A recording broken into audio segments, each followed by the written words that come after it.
Hello, Liberty Hill. I want to discuss today with you all the a general overview of our Liberty Hill Safety Task Force and handbook recommendations for returning to school. The task force started in May. It was put together with a cross-functional team of teachers, staff members from central office up down to the campus. In our first meeting, we determined our purpose. And in that purpose is really what we're trying to do is provide a safe and healthy work environment and learning environment for our staff, students, and parents. And the method how we're going to do this is we're going to work together to develop protocols based on governmental and medical guidelines to keep the campus and workplace safe and healthy as related to COVID-19. Some things we considered is we're required to provide notice. One of the things and how that will be provided is you will see this plan in the coming days or weeks and make it available to the public. We have to come up with preventative methods and then respond when we do have lab confirmed cases in school, and then how to mitigate it. And mitigate it really means how you're going to reduce the likelihood of the spread. We'll talk about each one of these in an overview. So here's the recommendations of the Safety Task Force, and you're going to see this when it's the plan is shared, is all these different bullets with details underneath them. So you're going to know what it's going to look like when your student returns to school. First thing I want to talk about is prevent. So right now we're recommending an at-home before-school screening. You'll see in that plan that there's certain things that you want to look for symptom-wise to screen for COVID-19, including a fever, cough, nausea, achy, and other symptoms as well. Isolation protocols you'll see when we actually do have a case that could be, we have a protocol in place that will isolate that student or that staff member. And there'll be protocols followed to determine what steps need to take to prevent the spread to more students or staff. Visitors, just a heads up, the visitors will be limited, if not allowed, for the first 12 weeks of school, so we can get school started safely, and then we'll reevaluate that as the year continues. Parent meetings will primarily be done online. 504 meetings, ARDS, will primarily be done online. There may be some in-person parent meetings that need to happen, and there will be protocols you'll need to follow to come into the school building.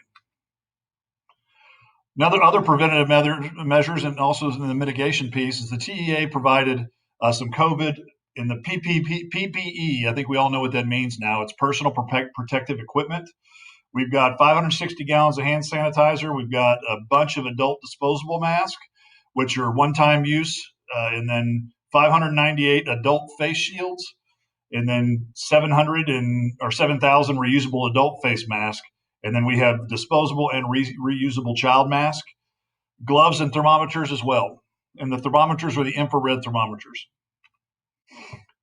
Mitigate. So one way that we can really help prevent the spread of COVID-19 is face masks and face coverings.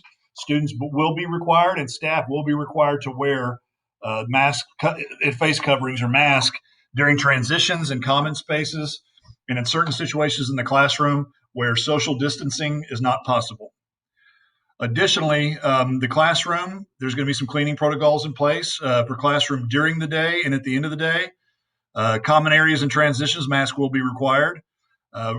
Parents, we ask that you send your student with a water bottle as big as you can carry, full with water, to hopefully last them the entire day. We do have a limited number of water bottle fillers and water stations on campus. We ask that you bring as much as possible, but water stations will be available. Recess is one of the places where a mask is not required, but social distancing will be monitored during that time. Transportation, the bus is going to be, a mask is required. Social distancing when possible. There may be some situations that it may not be completely socially distanced, but wearing a mask and doing things like intermittent cleanings and keeping the windows open in most circumstances, the CDC says that that is something that is appropriate. You'll see some protocols for extracurricular athletics and fine arts, what their cleaning protocols are. There's going to be a lot of daily cleaning with the support of teachers and staff on the campuses and in the district. So the Big Rocks overview of what these protocols will have is the student staff will be required to wear a mask in most situations. And an example of where you might not have to wear a mask, but it can certainly be considered, is if you or the teacher can be socially distanced in a classroom setting. But if someone does approach you, you need to put the mask on if you're going to be within that 6 foot space. There's going to be a lot of sanitizing going on. We got a lot of supplies for sanitizing. Do our best to keep surfaces and high touch surfaces clean. Good hand hygiene. We're going to talk to the students, and you're going to see a webinar in the coming weeks that will show you what good hand hygiene is and what a day in the life of a student is going to look like with these protocols in place. Social distancing is important, and we're taking into consideration working with campuses and our buildings to find ways, creative ways to allow students to be socially distanced. This could be, but not limited to, different routes to change classes, alternating routes, staggering, dismissals are all things being considered. Staff and student training, making sure that they have the information to put these protocols into place when school starts. These are some of the examples of signs you will see around your child's campus and what the student will see.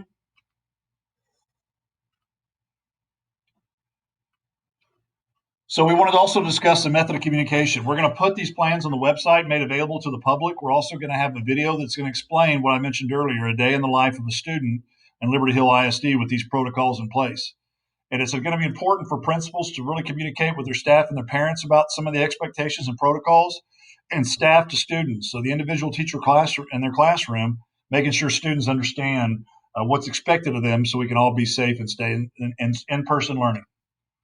Challenges of this group was we were always afraid we were going to miss something, so we vetted it well. This plan has been vetted through community members. That's happening actually this week.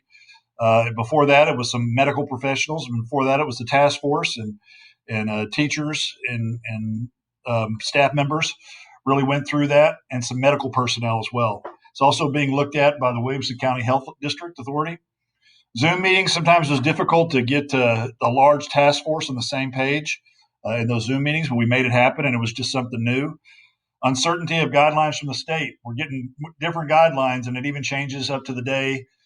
It'll change probably before school starts. So this is going to be a fluid document, and we will do our best to communicate the changes as needed and when necessary. And we had a spike over the summer that we noticed that it was a spike in cases from when we first started. So we had to deal with that. Positives of the work is, either way, when COVID goes away and or it's reduced and we've mitigated it or figured out how to reduce the spread, we still have flu season and other infectious diseases that happen. So good hand hygiene will prevent all infections. You learn together, you grow together. Addition of teachers to the task force as we progress. We didn't have them on there originally. And then we asked for volunteers, and we had a pretty good turnout for teachers who wanted to give some input into this. And then making sure we communicate after meetings to get the feedback from key stakeholders. Here's some resources, and my name and as the leader of the task force. The CDC is on here, the Texas Education Agency website. You can find some return to school protocols there, recommendations. And additionally, the state of Texas does have a Open Texas Backup resource. So there's lots of them out there. The CDC one that is linked in here is the latest recommendations. And it has some good resources about when to wear a mask and when not that's in there. Hope you guys found this beneficial, and we look forward to seeing you soon.